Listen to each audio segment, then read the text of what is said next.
Hi sis! Naghahanap ba kayo ng bagong item sa inyong tindahan mga kasis? Ay ito ipapakita ko sa inyo. Magugustuhan nyo to mga sis. So ayan. So meron tayong fruity lollipop.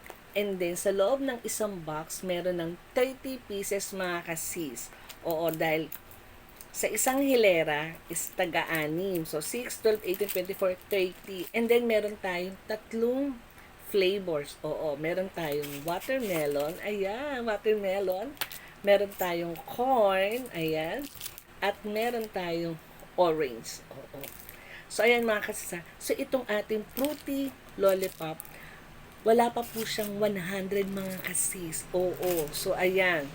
Alam nyo, design pa lang ng Fruity Lollipop, magugustuhan ng mga bagets ng mga customer nyo sa inyong mga tindahan. Kasi tingnan nyo naman, malayo pa lang, nakaka-attract na kagad tong ating Fruity Lollipop.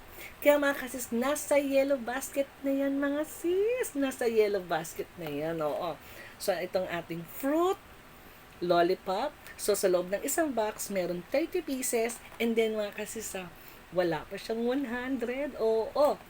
Ayan, 30 pieces yan mga kasis. Nasa yellow basket na po yan. Nasa yellow basket. Ayan, yellow basket na yan. Ayan, oo.